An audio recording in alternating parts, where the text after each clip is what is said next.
What's up, guys? Welcome to Daily Dose of Reddit. This is your host, Zach, and today's subreddit is r/ChoosingBeggars. Alright, this story's called, I am too snobbish to be called Monsieur, but not too snobbish to register with unemployment agency and apply for unemployment benefits. My first real post on Reddit? English isn't my first language, but I hope my best efforts will make me understandable, and you awesome people will excuse me for my miswriting. Don't hesitate to teach me though, I aim to have fluent English. Also, since I like it when people give little explanations on how things work in their country, I try to do the same. Tell me if it's too much. From March 2020 to September, I was working as a civic service, a voluntary system with a small allowance, at France's governmental employment agency, which registers unemployed people, helps them find jobs, and provides them with financial supports. My mission was to be at the free access computers in the reception room, helping the job seekers to use computer equipment, their personal internet space, and carry out frequent procedures. Because of the job's nature and target public, I mainly deal with poor-income people, students, young adults starting their active life, refugees, old people, boomers, stuff like that. In my first week, a tall white dude in his 40s arrives, dressed like a big business chairman and walking like a rooster in heat season, and demands at the receptionist to put him on the list, as nobody understands what the heck he calls the list, nor what he wants or why he demands anything. The receptionist asks him the first thing any receptionist must ask. Are you registered to be? He isn't, so the receptionist details what he needs to do. Get on PE's website, click the register page, and fill the form. If he wants, he can use the agency's free access computers, and the civic service person can help him if he needs it. Normal stuff. After a few seconds of staring at the receptionist, he walks to the computer, takes some time to figure out that the big computer screens with big tactile and touch here text and everyone around touches with their fingers is in fact tactile. And then he stays here, immobile as a statue, in front of a screen presenting different big buttons like register or access my personal space. At this point, I just finished with the job seeker I was with, so I walk up to this posh guy. I can't translate this to English correctly, but imagine this guy talking like an annoying dandy from a satiric movie about social classes. Hello, do you need help? I need to, register. Although I don't like this idea, so can you put me on the list? I see. You can hit the register button in the top left corner. This will open the registration form. He proceeds to hit the button. The form opens. There's a preliminary page where you must answer a few questions. Nothing fancy when explained in simple words. Are you available for searching for a job right now or not? Do you receive unemployment allowances from another EU country or not? Are you under professional reintegration contract or not? Have you ever been registered at PE? Posh guy is obviously annoyed by those questions, but I explained to him that these questions allow the site to know if you can be registered and which form you need. Here comes the first page of the form. The classic everyone sees for anything requiring a minimum of legal and civil info. Name, family name, birth date and place, nationality, residence permit number if foreign, social security number, contact info, postal address, blah blah blah. Nothing new for that kind of service. But he stops at the first element. You must choose if you must be referred to as Monsieur or Madame. A little French language course might be needed here. Those are just formal French words any formal or legal text a person uses to refer to anyone. It's like Mr. and Mrs. You receive a letter, it's addressed to Monsieur or Madame, family name, etc. Nothing unexpected here. Posh guy is a male, so he should choose Monsieur and continue, right? Well, he doesn't do it. Now, you may be thinking, maybe he identifies as female, so he wants to choose Madame. Or he identifies as neither of these and... No. Can I have something different from monsieur? Sorry? Allow me to express myself better. I don't want you to call me monsieur.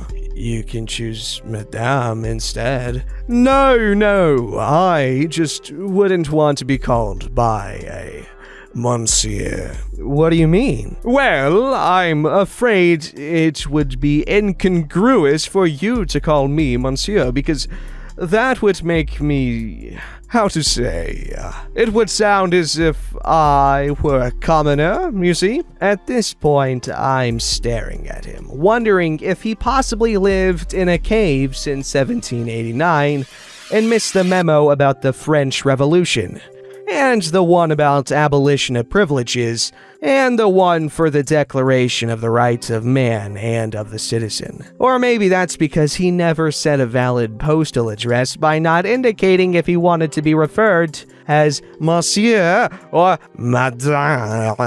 Who knows? But then he continued. I mean, wouldn't that be ludicrous to address each other like some citizens, as if we were back in post-revolution? So I guess he missed no memo, apart from how people address each other for the past 2 centuries. After making clear that no, you can't be addressed by any other words other than monsieur or madame, he reluctantly proceeds to choose monsieur as any damn French person does and fills a few other elements. About halfway through the first page, with just basic civil info to provide. So you will add me to the list after I complete this page? I'm not sure which list you refer to, but no, there's a few more pages to fill up after that one. What do you mean? Well, after that one, we will have to create you a username and password since it's the first time you register at PE. Then we will need to detail your past 5 years of work, education, sick leave, paid days off.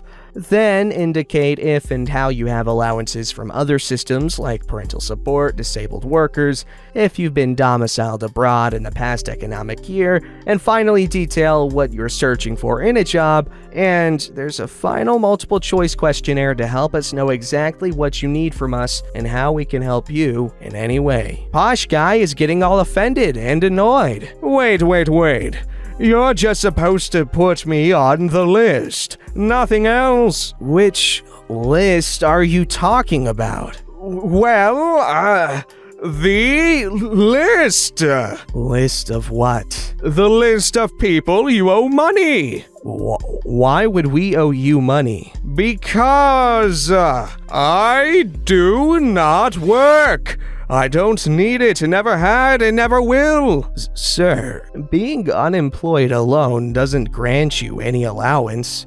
In fact, it is the accumulation of your contributions to the unemployment fund via your income from your previous professional activities that entitles you to get PE's allowance. If you have never worked in your life, you won't be granted any of PE's allowances. But if you need allowances to get through your life, you can contact the CAF, or it's the Family Allowance Fund, as they can grant you the minimal allowance if you're denied here. You'll just need to provide proof that you have been denied all allowances here, as well as any other form of revenue elsewhere, basically. He didn't like this idea and went off. Some people despise being under RSA because for some people, it really is the very last thing you can get. Usually, refugees and families in need are happy to be granted that, but Posh Guy who can't bear to be called monsieur? Though, how can he be so over his head but still walk in the damn National Unemployment Agency to beg for money? This, I don't know, but it always makes a funny story to tell. I hope you enjoyed it. See, that is a pretty choosing beggar.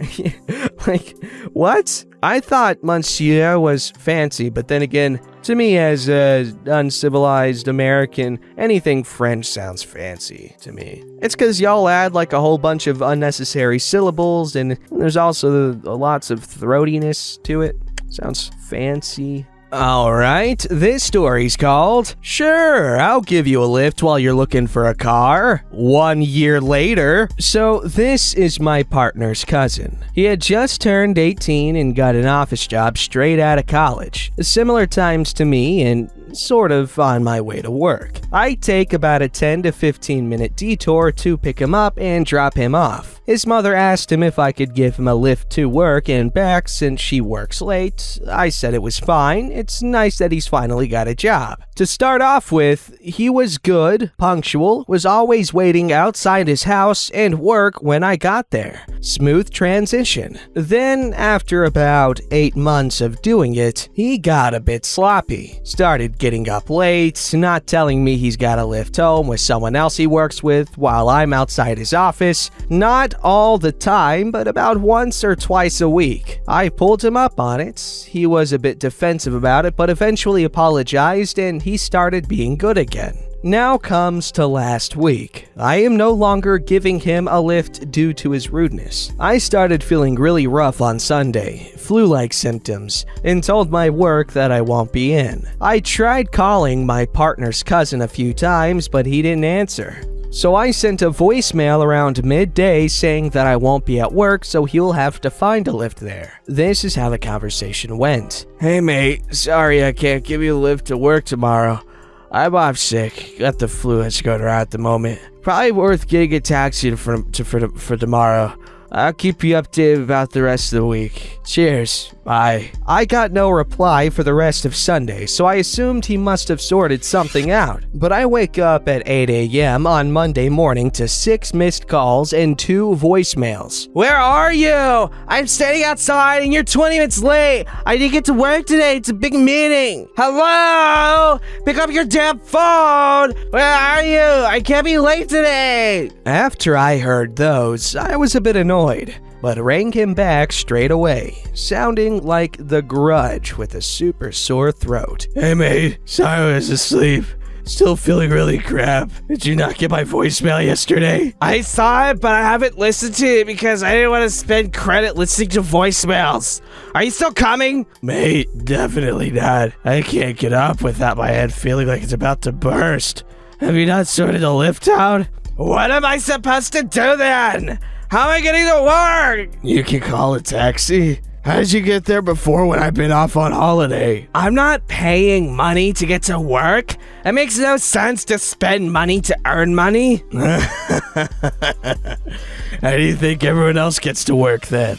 I was chuckling a bit at this, shocked that he said that. How did you get to work when I'm not working before? I tell people in advance when you're letting me down so that they can help. What do you mean letting you down? I have holidays like everyone else, just like you did a few weeks ago. Whatever. Can you call a taxi up for me? A fast one, because I need to be at work in 20 minutes. Are you serious? Call your own taxi up. I'm not your parent. So are you gonna send me money for it then? I shouldn't have to pay for a taxi when you should be the one taking me to work for free. What? No, you're 19, not 12. I've been nice enough to give you a free lift to work this long. You don't even pay for rent at your parents' house, and you've not even mentioned about your car search for ages. I'm going back to bed. You need to sort this out. He started to get angry down the phone, but I hung up. He tried ringing me again, but I put my phone on silent. I wasn't in the mood to argue with him. Thankfully, my partner was livid at the situation and had a chat with his mom about it, who apparently had been giving cousin £10 a week to give to me for giving him a lift. He's been pocketing it this whole time. It's been a week later, and I've yet to receive an apology or text from cousin. Hopefully he will sometime.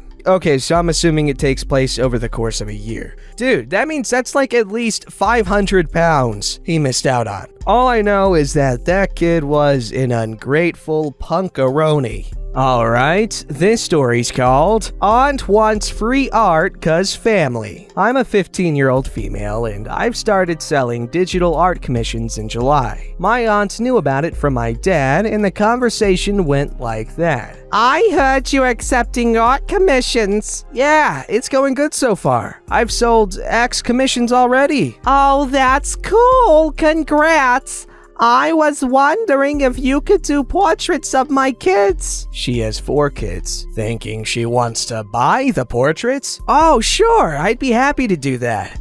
Would you like separate paintings of each of them or one with all of them? Do you have a picture in mind? I would love a family portrait, actually, if you can do that. Here's some pics I have in mind. She shows me the pics, which are full body total of 6 people. Oh, these are awesome and really good references. That'll be $65. I usually charge $40 for one full body portrait. I do digital realism, but because she's my aunt and I know they don't currently have a good financial situation, I lowered the price from what would be around $220 to $240 to $65. And this is her response. Her facial expression turns nasty. What do you mean $65? You mean it's not a gift? Oh, I thought you wanted to support me by commissioning me. Well, I don't think I'll have time for a free painting of 6 people. Maybe later on. I'm sorry. Oh, wow. So you're doing paintings for strangers,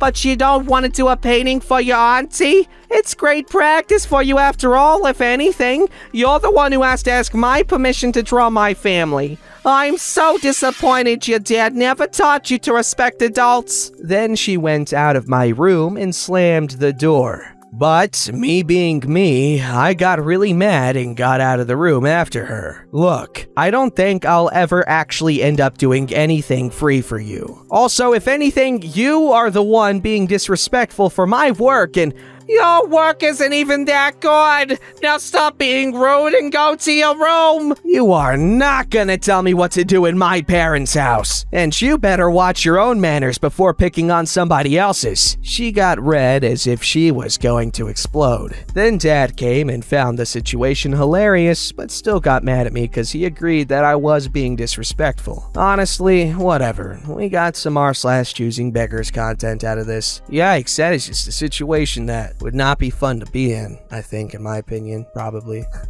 But that's cool, starting a little business at that age. I hope it grows up, I hope you're successful, and I hope you make hella, money. Don't forget to like, subscribe, and hit that bell to never miss an episode.